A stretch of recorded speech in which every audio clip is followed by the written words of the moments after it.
Uma eleição dessa vai definir o futuro presidente. Mas o que esse cara vai fazer para você? O que você espera que ele faça? Porque, por enquanto, eu estou vendo pela minha página que as pessoas estão votando ou indicando que vão votar numa pessoa não tanto pela qualidade dela ou pela proposta que ela defende, mas para não ganhar um outro. Então, quem gosta do Haddad vai votar contra o Bolsonaro. Quem gosta do Bolsonaro vai votar contra o Haddad. Pode causar uma surpresa muito ruim naquilo que vai vir em 2019 até 2022, que é um governo que é capaz de frustrar uma boa parte das pessoas que votaram nele. Pessoa que você já escolheu ou está para escolher, o que você gostaria que ela fizesse para o país e para você no sentido da vida que você tem, da vida da sua família, dos seus amigos, das pessoas próximas e dos outros que você quer que tenham uma vida melhor. É uma vida de quem está em idade de trabalho, de ter um emprego digno, que a pessoa vai para ele com satisfação, que ele se sinta produtivo e que tenha do trabalho um retorno financeiro que permita com que ele tenha uma vida minimamente boa, com um pouco de lazer, com a parte relativa à saúde, à educação, atendida pelo setor público e outras coisas mais, do ponto de vista de poder comprar uma ou outra coisa que ele se sinta necessário de comprar e não se sinta tolhido. É muito importante, no mundo do trabalho, que você tenha oportunidades de se realizar profissionalmente e obter daí os proventos necessários da sua vida. E mais, que você se sinta seguro, que depois de 40 anos de trabalho, um número razoável, possa se aposentar e ter recursos de aposentadoria que lhe permitam, sem os ganhos do trabalho, poder efetivamente se autossustentar. E pagar aí sim as despesas com saúde que normalmente crescem muito a partir dos seus 50 e poucos anos. E vão crescendo com o tempo. Então você quer se sentir bem. E esse sentimento de bem, ele vem de acordo com quem vai governar o país. E aí nós temos colocado muito nessa página coisas simples, mas importantes de serem pensadas.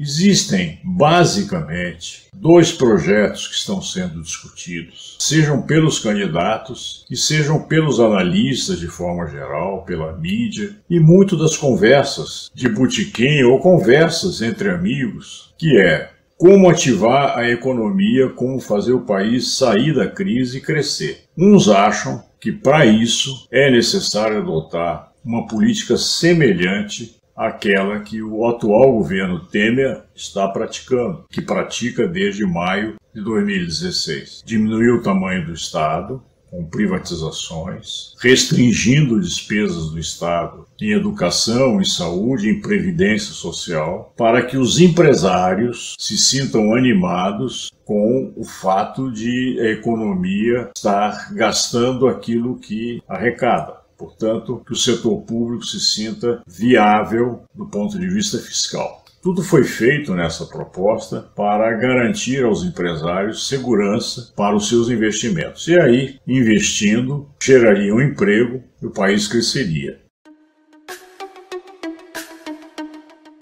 Tudo muito bonito. Essa é uma proposta que depois de 2 anos e meio já está mostrando que não deu certo e que em outros países também já não deu certo. É o que a gente chama de proposta neoliberal. É uma proposta em que você coloca só nas empresas a principal saída da crise. E por que não deu certo? Porque o empresário, ele é uma pessoa principalmente racional, pragmático, com o pé no chão, em geral. E ele toma muito cuidado em arriscar o seu capital. Ele está inserido no mercado que nos mundos de hoje é altamente competitivo. Ele não está competindo só com a outra empresa que está lá no estado dele, ou no norte, no nordeste, na outra região do país. Não, ele está competindo principalmente com o produto importado. Porque o produto importado vem do mundo todo. E vem produtos com muita qualidade, com preços melhores, normalmente, que os preços praticados aqui internamente. Porque os preços aqui, eles são muito carregados de impostos. E o produto importado muitas vezes não é. Tem várias razões para o fato de uma dona de casa ir num supermercado e escolher um azeite de origem, sei lá, espanhola, portuguesa, grega, porque é mais barato e de melhor qualidade, muitas vezes, que o azeite produzido aqui no Brasil. O empresário, ele procura tomar muito cuidado com o capital que ele aplica no seu negócio. Ele quer o retorno, ele quer o lucro disso, porque senão é melhor ser empregado do que empresário.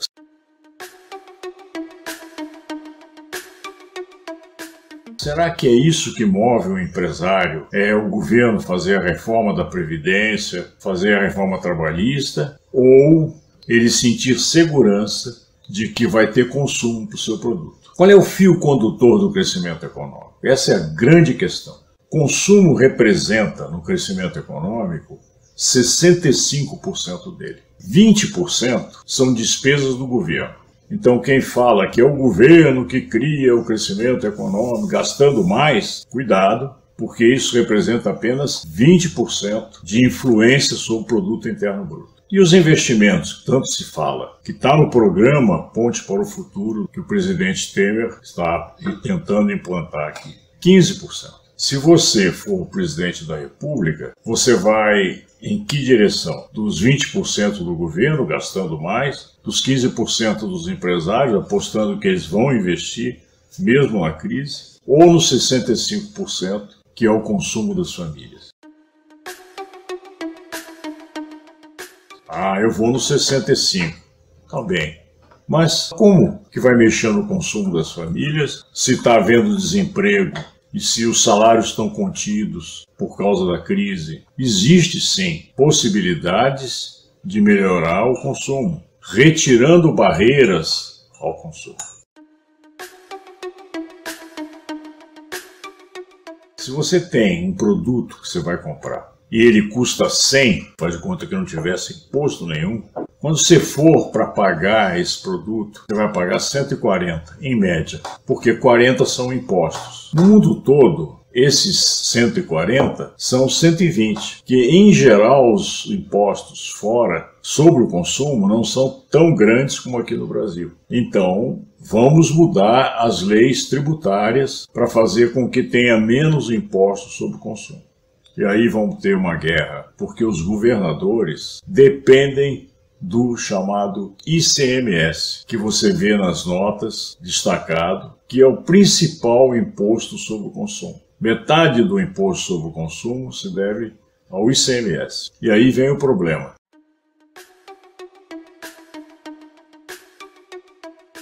Você sabia que a arrecadação dos governos estaduais são dependentes em 80% do ICMS? Então, qualquer tentativa de reduzir o ICMS esbarra na oposição dos governadores. Isso nunca passa no Senado, porque é o Senado que representa os governos. Então, se você quiser fazer uma mudança constitucional mexendo no ICMS, você não vai conseguir. Como até hoje, em 30 anos de Constituição, todos os governos mandaram propostas de reforma tributária mexendo no ICMS. Chega lá no Congresso, 3 meses depois é enterrado. Então essa questão, embora necessário, nunca passa do Congresso.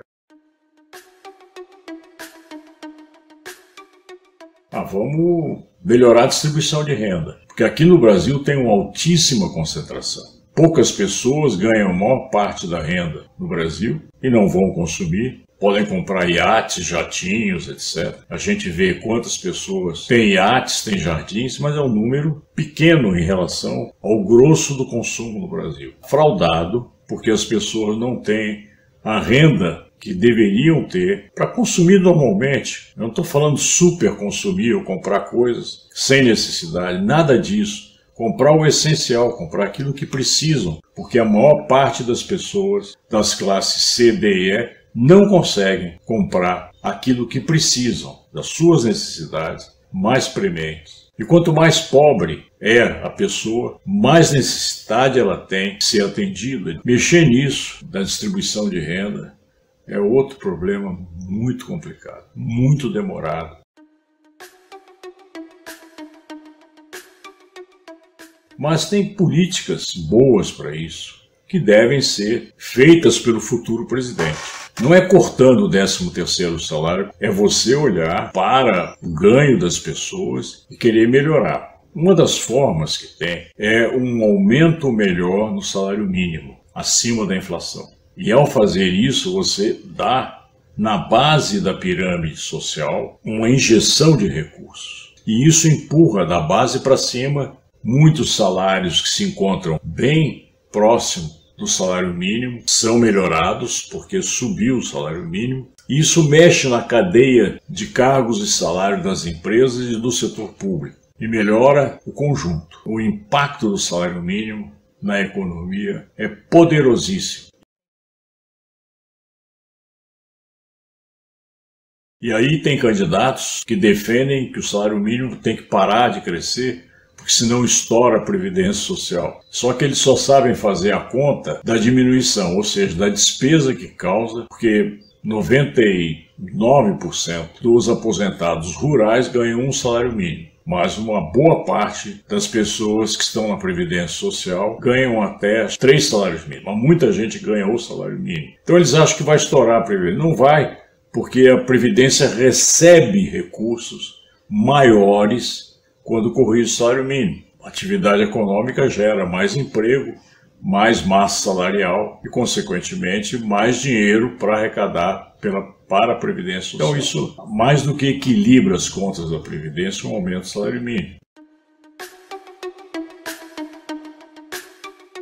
Mas não para por aí. Você tem o Bolsa Família aqui no Brasil, que é um programa que foi aprovado internacionalmente como modelo e está sendo copiado em vários outros países. É um programa de apenas 28 bilhões de reais. Isso é 0,0 alguma coisa do orçamento do governo federal. É peanuts. E, no entanto, beneficia dezenas de milhões de pessoas com um valor muito baixo que chegam a ela. Pelo menos esse mínimo a pessoa tem. Ah, mas o Bolsa Família acomoda as pessoas, elas não vão trabalhar, vão criar um bando de vagabundos. Não é assim, não.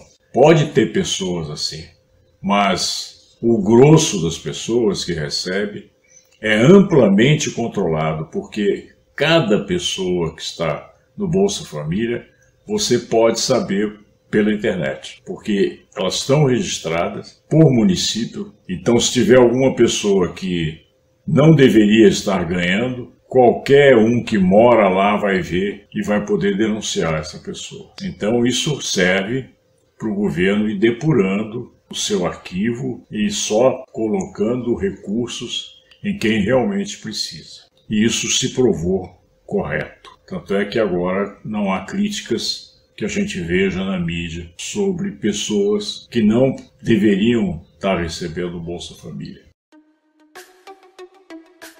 Mas quando você dá recursos para essas pessoas que dependem de renda, essas pessoas não vão botar o dinheiro no exterior, não vão botar debaixo do colchão, elas vão retornar com esse dinheiro para a economia. E aí ativa o comércio, ativa a indústria, a agricultura, o serviço. O país cresce. É a injeção na veia do crescimento. Mesmo assim, esses programas representam ainda no Brasil um valor muito baixo, muito pequeno, que deveria aumentar isso no orçamento. Então, se o futuro presidente realmente quiser ajudar a população, ele tem que cutucar por baixo, porque aí levanta o conjunto, do que cutucar por cima, que é que se preocupar com o investimento em geral das grandes empresas, botar dinheiro para elas e não para o consumo. Restou ainda uma questão que é muito mais importante que a distribuição de renda ou que os impostos que estão sendo colocados sobre os produtos que você consome. O crediário, aqui no Brasil, a principal coisa mais diferente em relação ao resto do mundo. E isso é pouco falado, a mídia não vai falar nunca. O Jornal Nacional da Globo, então, muito menos, porque quem financia o Jornal Nacional da Globo é a Crefisa. É a maior empresa de agiotagem do país, cobra taxa de juros sempre superiores a 1000%. E aqui no Brasil, essa jabuticaba é uma na qual todos nós, quase sem exceção, estamos sendo explorados. São os juros. Não estou falando de Selic, que é o que se discute como juros, mas os juros ao consumidor. Os juros de quem precisa de um financiamento para fazer uma compra. E nesse sentido, os candidatos que não se colocarem para responder a essa questão do crediário, para diminuir esse custo nas famílias, esses candidatos não vão conseguir tirar o Brasil dessa situação, porque o consumo vai continuar deprimido.